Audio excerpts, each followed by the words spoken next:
Buenos días, hermanos de la Iglesia Bíblica Jesús y aquellos quienes nos acompañan en nuestro tiempo de reflexión y estudio de la palabra del Señor. Quiero comenzar esta mañana pidiendo que intercedamos por nuestra Guatemala. Guatemala se encuentra en una situación un poquito convulsa estos días con los eventos que se dieron el día de ayer, con manifestaciones, al principio algunas de ellas pacíficas, sin embargo algunas circunstancias llevaron a que hubieron tanto desorden y no sabemos en qué va a parar esta situación. Pidamos al Señor por paz, por tranquilidad, por sabiduría, por estabilidad, para que como pueblo podamos enfrentar las situaciones que vivimos. No son situaciones fáciles. La pandemia que hemos estado viviendo en los últimos 8 meses han tenido un impacto bastante fuerte en toda la vida de nosotros como nación, y no digamos de todo el mundo, y la situación en términos generales ha sido bastante difícil, de manera que se necesita mucha sabiduría por parte de todos, buena voluntad, y ante todo pedirle a Dios que en medio de esto podamos seguir adelante. Así que tengamos un tiempo especial esta mañana, cuando estemos en nuestras familias, poniendo delante de nuestro Dios esta necesidad que tenemos. No podemos como iglesia aislarlos de las necesidades y de las situaciones del mundo a nuestro alrededor, y particularmente del país donde el Señor nos permite vivir, desarrollarnos y ministrar y compartir su palabra. Una palabra que debe impactar la situación, las necesidades, que debe cambiar y transformar las vidas de las personas y permitir que podamos ser mejores ciudadanos, o por lo menos ciudadanos responsables, honestos, justos en nuestras relaciones y en nuestro desenvolvimiento y nuestro desempeño. De alguna manera podríamos decir que la porción que hoy en día estaremos estudiando en el libro de los Hechos nos ayuda a recordar la importancia de tomar en cuenta las necesidades de aquellos que están a nuestro alrededor. La porción, Hechos capítulo 6, versículos 1 al 7, se refiere al problema que surgió entre los primeros creyentes de la iglesia. Posiblemente habían transcurrido unos 4 o 5 años ya desde los eventos narrados en el capítulo 5, según algunos estudiosos. El libro de los Hechos no necesariamente nos narra todo paso a paso, mes tras mes o año tras año, sino el escritor Lucas escoge algunos eventos importantes que son cruciales para hablar de cómo la iglesia se fue desarrollando, y el Señor comenzó a hacer y a desarrollar la obra que Él había entregado primeramente a los apóstoles y luego al resto de creyentes. En particular, en este capítulo surgirá un grupo especial que tradicionalmente se le ha llamado los 7, o a veces se le ha llamado los 7 diáconos también, por el uso de un término tanto en sustantivo como en verbo en este pasaje, aunque el término diácono probablemente no se utiliza. La situación que se dio fue una incomodidad en relación con la ministración o con el servicio a las mujeres viudas. Se sabe que había una cantidad bastante grande de viudas en la ciudad de Jerusalén. Probablemente esto se podía deber a 2 razones. Una, ya cuando los judíos que vivían en la diáspora, es decir, fuera de Jerusalén, llegaban a una edad mayor, solían emigrar hacia Jerusalén para pasar sus últimos días ahí. Estando ahí era muy frecuente que los hombres murieran y quedaran las esposas viudas en cierta manera desamparadas. Y en ocasiones también se sabe que había viudas que viajaban de la diáspora, que habían enviudado en la diáspora y viajaban a la ciudad de Jerusalén. Judías que habían crecido, que habían vivido fuera de Jerusalén, pero en sus días finales viajaban a Jerusalén. Eso llevó al desarrollo de un tipo de servicio, particularmente dentro del judaísmo, para servir a las viudas, y se hacía una distribución tanto diaria como semanal de para suplir las necesidades de aquellas mujeres, tanto en alimentos como en ropa. Así que, debido a la circunstancia y al crecimiento, como podemos ver, de la iglesia en los primeros años en la ciudad de Jerusalén en particular, es natural y obvio que dentro de aquella comunidad de creyentes hubiera varias mujeres viudas que necesitaban ser atendidas y cuidadas por la comunidad cristiana.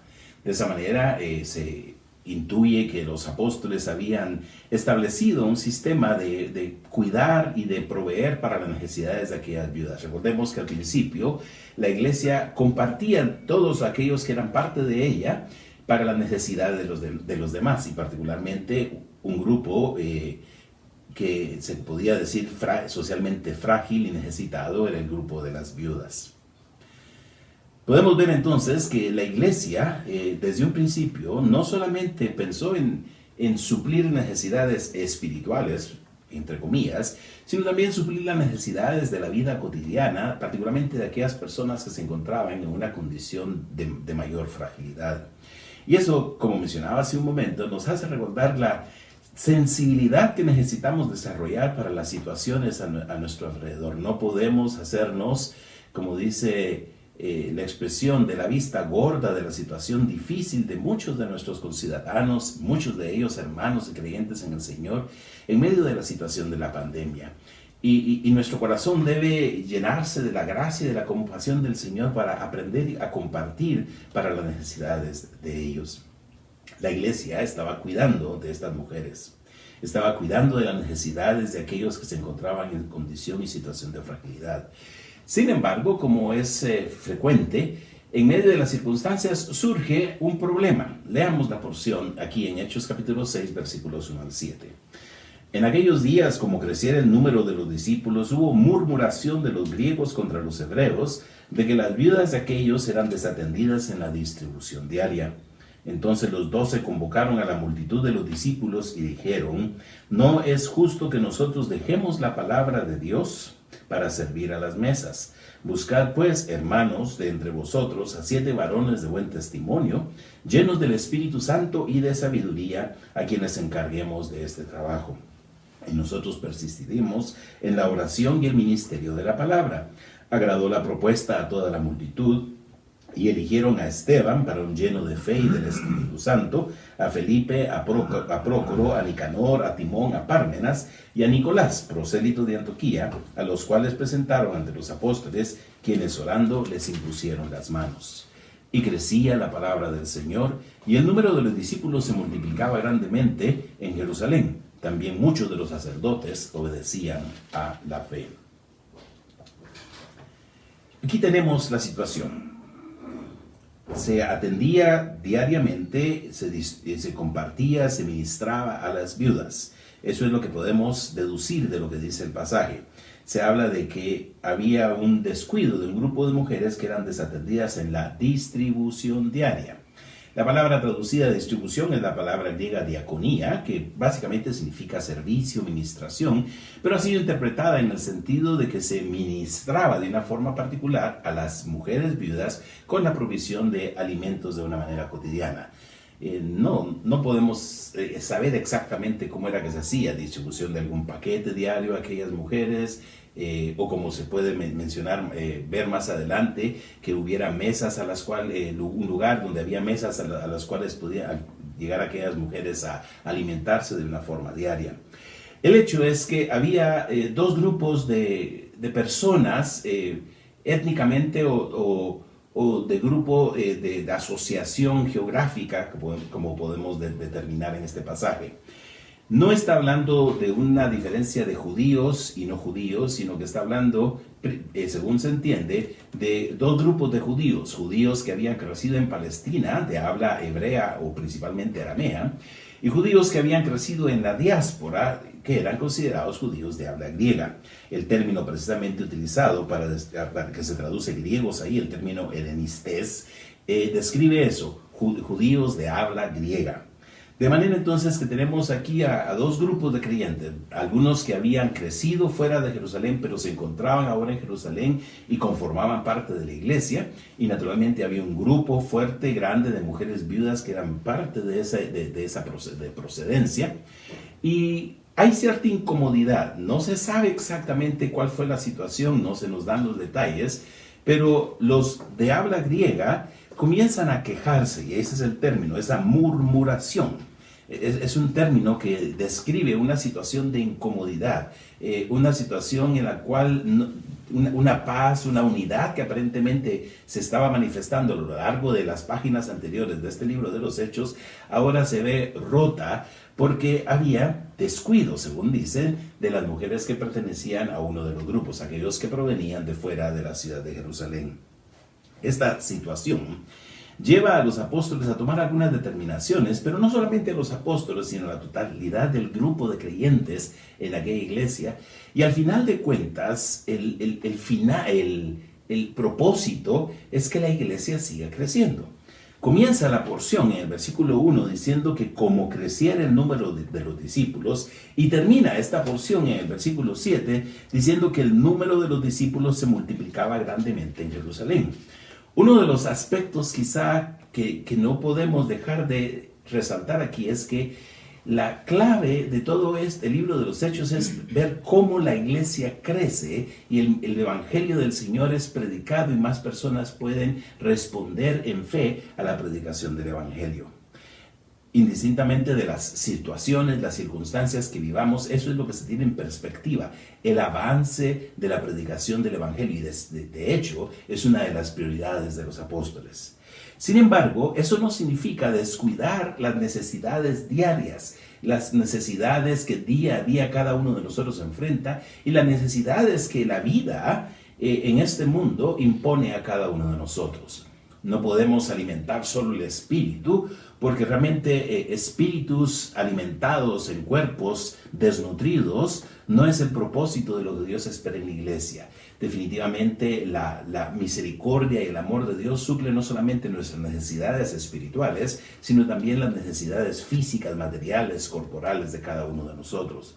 Y eso es lo que está en el funcionamiento de la iglesia. La iglesia ha acogido, ha adoptado esa responsabilidad social que tenía con las mujeres viudas, las más necesitadas, quienes no tenían familia y quienes habían de ser cuidadas por la iglesia. De hecho, el apóstol Pablo, escribiendo a Timoteo posteriormente, hará referencia también a las viudas, haciendo énfasis, de hecho, que fueran atendidas aquellas viudas que eran en verdad viudas y aquellas viudas que no tenían familia que pudiera velar por ellas. Porque aquellas, dice Pablo más adelante, que tienen hijos, pues que los hijos tomen la responsabilidad de cuidar de sus madres. Pero se puede ver que uno de los aspectos que la iglesia atendió fue a ese grupo en una condición de desventaja que eran las mujeres viudas. Eso entonces nos hace ver que en la iglesia hay prioridades, pero también hay necesidades para las cuales Dios ha provisto de dones especiales a algunos de sus miembros. Y lo que veo yo y lo que quiero resaltar en este pasaje esta mañana es que cómo podemos encajar las prioridades y los dones en el propósito final que tenemos de que la iglesia crezca.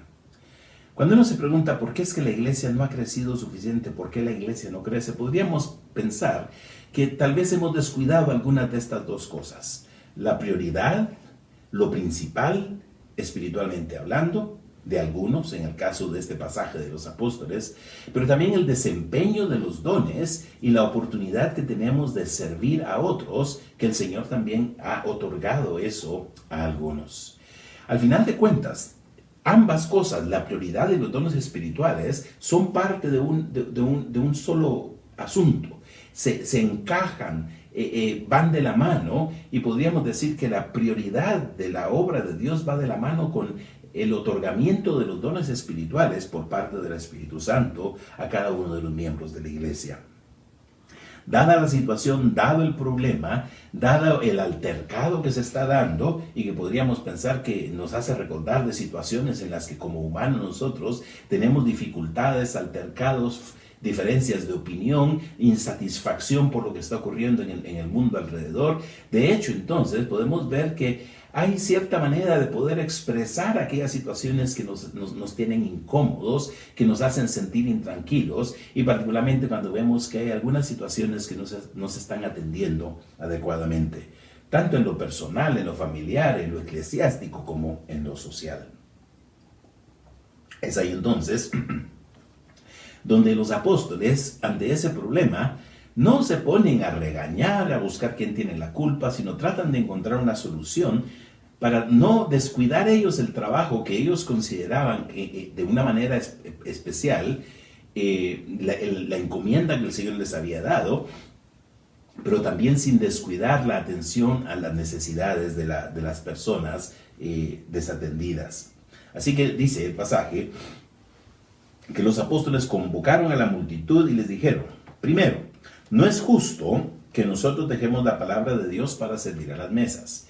Lo que ellos dicen es que nuestro papel no es estar sirviendo mesas. Lo que Dios quiere que hagamos es compartir la palabra del Señor. Probablemente esa es una prioridad que ellos habían determinado, porque realmente la iglesia había crecido. Había mucha gente que necesitaba que se le enseñara la palabra del Señor. Recordemos que lo que el Señor Jesucristo había encomendado a los apóstoles, tal como nos lo narra, por ejemplo, el Evangelio de Mateo, es que hicieran discípulos y que le enseñaran todas las cosas que Él les había mandado.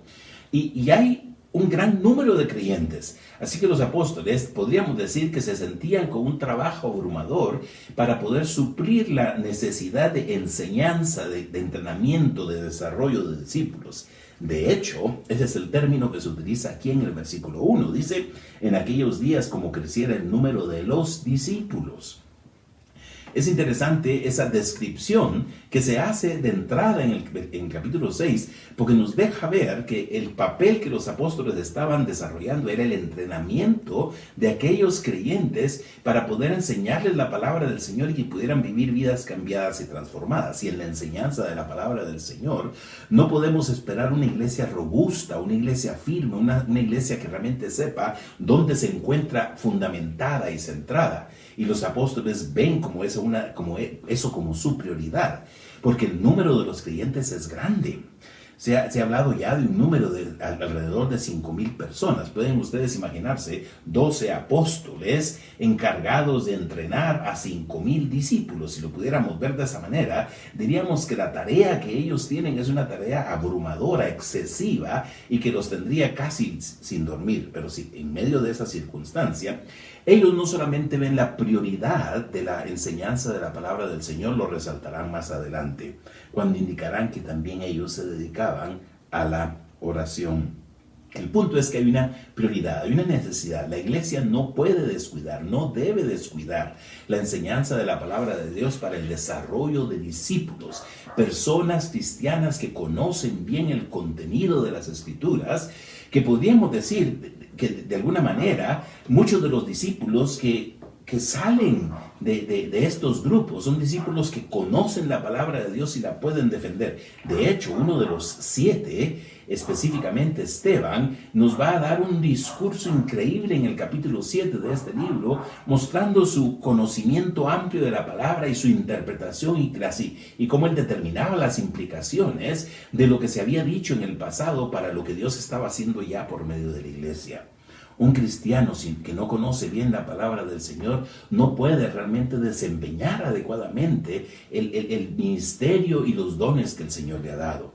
Y los apóstoles miraban eso como una prioridad, la prioridad de enseñar y no distraerse sirviendo las mesas. Y no es que ellos despreciaran el trabajo del servicio de las mesas, más bien ellos lo aprecian y por eso es que toman el tiempo para que se atienda esta necesidad y que se escoja a aquellos que van a desarrollar y desempeñar este trabajo. Por otro lado, es interesante que aquellos que son asignados al servicio de las mesas son también personas que tienen un amplio ministerio de predicación y enseñanza de la palabra. Particularmente este libro, de estos 7 que se escogerán, el libro de los Hechos habla de 2 de ellos, de Esteban y de Felipe. Felipe no el apóstol, sino otro, Felipe conocido posteriormente como Felipe el Evangelista, también se mira su participación y acción en el capítulo 8 del libro de los Hechos. Así que estos hombres no se dedicaban exclusivamente, por decirlo así, al servicio de las mesas, pero ese era un trabajo, un encargo que el Señor les da para que la iglesia siga creciendo y se suplan las necesidades de aquellas personas en una condición de fragilidad. Así que los apóstoles dicen, en primer lugar, no es justo que nosotros dejemos la palabra de Dios para servir a las mesas. Y luego les dicen a ellos: buscad pues, hermanos, de entre vosotros a 7 varones de buen testimonio, llenos del Espíritu Santo y de sabiduría, a quienes encarguemos este trabajo. Lo segundo que los apóstoles les dicen, los 12, porque son los 12 juntos quienes convocan a la totalidad de la congregación, lo que ellos les dicen es: escojan a 7 varones. Tradicionalmente el número 7 se había utilizado para varios grupos, e incluso el historiador Josefo, quien en alguna oportunidad gobernó Galilea, cuando designó ancianos o líderes para las diferentes ciudades, nombró a 7 en cada ciudad. Era un número que se utilizaba de una forma significativa. Así que los apóstoles utilizan ese mismo número para escoger a aquellos que van a ministrar de una forma especial a las necesidades. A la iglesia le pareció bien esta palabra, dice.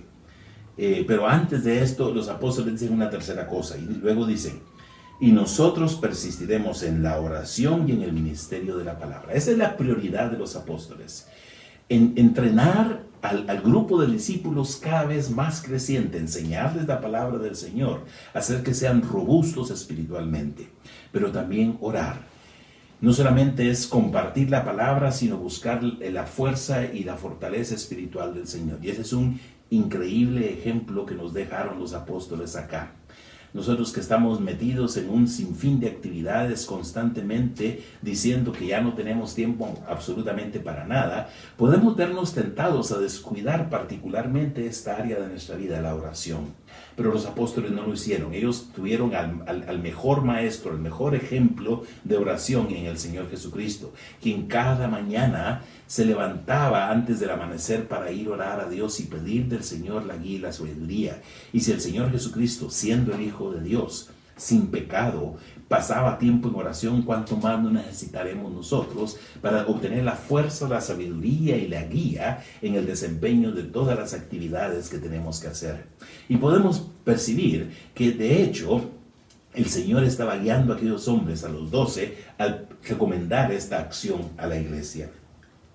Así que a la iglesia agradó la propuesta y eligieron a 7 varones. Lo interesante de esto es que los 7 nombres que se mencionan son nombres griegos. De suerte entonces que es muy probable que los 7 fueran de procedencia de la diáspora. Es decir, si la necesidad era para aquellas personas que estaban siendo descuidadas, particularmente del grupo de las mujeres griegas, se suple a unos que van a cuidar precisamente de esa necesidad. Estos hombres, dicen los apóstoles, tenían que ser de buen testimonio, llenos del Espíritu Santo y de sabiduría, cualidades espirituales importantes para poder ministrar adecuadamente al pueblo de Dios, sin intereses propios, sin intereses egoístas, sin intereses mezquinos, para poder suplir las necesidades de aquellos. Y se particulariza específicamente a uno de ellos, a Esteban, quien se convertirá en el primer mártir de la iglesia cristiana, y se lo describe como un hombre lleno de fe y del Espíritu Santo. Esas cualidades, podríamos decir, no las veríamos normalmente en alguien que va a servir mesas. Pensaríamos en alguien que tiene buenas habilidades administrativas, buenas habilidades económicas, pero no, en la iglesia esta es una característica crucial, es ser una persona llena del Espíritu Santo que muestre el fruto del Espíritu, que recordemos, el apóstol Pablo nos lo resume en 9 características: amor, gozo, paz, paciencia, benignidad, bondad, fe, mansedumbre y templanza. Estas eran las manifestaciones del Espíritu que podríamos ver en personas como Esteban particularmente, y era un hombre lleno de fe, confiado en Dios plenamente. Y luego se menciona también a Prócoro, a Nicanor, a Timón, a Parmenas y a Nicolás, de quien se dice específicamente que era prosélito de Antioquía. De manera entonces que por esta referencia a Nicolás como prosélito, se sabe que estos hombres eran judíos procedentes de la diáspora, pero uno de ellos en particular era un gentil converso al judaísmo procedente de Antioquía. Aquí es de la ciudad de Antioquía de Siria, al norte de Palestina, la tercera ciudad en tamaño del Imperio Romano, y una ciudad prácticamente gentil. Pero este hombre era un hombre convertido al judaísmo y que después se convirtió a la fe cristiana, y es escogido entre los 7 que habrían de ministrar a la iglesia. A esto los trajeron a los apóstoles, los escogieron los hermanos, los trajeron a los apóstoles, y ellos orando les impusieron las manos. una práctica común tanto en el Antiguo como en el Nuevo Testamento para transferir autoridad, para reconocimiento, para el encargar a una tarea y una misión especial y particularmente para dedicarlos bajo la guía del Espíritu Santo al trabajo que habrían de hacer. Y el resultado, crecía la palabra del Señor y el número de los discípulos se multiplicaba grandemente en Jerusalén. Un problema que surge en la iglesia se resuelve colocando las cosas en su debido lugar, dando la prioridad a lo que sería clave e importante para el crecimiento de la iglesia, pero sin desatender las necesidades, particularmente por medio del don del Señor a aquellos 7 hombres quienes habrían de llegar a ministrar de una forma especial, no solamente en el suplir las mesas, sino también en la predicación del Evangelio, como podemos ver tanto en los ejemplos de Esteban y de Felipe en los siguientes 2 capítulos. No se menciona al resto de los 5 individuos escogidos en aquella oportunidad en el libro de los Hechos. Probablemente Nicolás, algunos en la historia de la iglesia lo han vinculado con, como el originador de lo que posteriormente se conoce como la secta de los Nicolaitas, pero no hay certidumbre de que sea el mismo individuo. El punto importante que tenemos aquí es que cuando la iglesia reconoce su prioridad, puede suplir las necesidades de la vida cotidiana sin descuidar lo que Dios ha encomendado a nosotros y dando a las personas la oportunidad de ministrar de acuerdo a los dones que el Espíritu Santo nos ha dado. Lo que va a permitir que la iglesia crezca será entonces 3 cosas. Reconocer lo que es prioritario, no desatender las necesidades de la vida cotidiana y dar a cada uno la oportunidad de ministrar de acuerdo a los dones que el Espíritu Santo nos ha dado. Y eso es entonces lo que podemos ver. Prioridades y dones en el crecimiento de la palabra. Si la iglesia del Señor va a crecer, va a ser en la manera que cada uno de nosotros coloca esos 3 aspectos, particularmente en el lugar adecuado. Se termina este pasaje con un comentario que podría parecer solo de paso, pero puede ser también importante. Dice que muchos de los sacerdotes obedecían a la fe. Algunos han entendido que quizá estos no se refieren a sacerdotes de las familias sacerdotales principales, sino posiblemente de los grupos menores de sacerdotes que estaban divididos en 24 grupos y que ejercían el trabajo del servicio del templo en turnos de 15 días. Por ejemplo, Zacarías, el padre de Juan el Bautista, era uno de estos sacerdotes, no de los principales, de los gobernantes, de los saduceos, pero de los otros varios sacerdotes. Se calcula que probablemente había hasta un total de 18,000 sacerdotes en la ciudad de Jerusalén. Es un número grande de hombres que ministraban en el templo o que vivían en los alrededores y venían a ministrar en cada uno de esos turnos de 15 días. Algunos de estos, dice, muchos de ellos obedecían a la fe.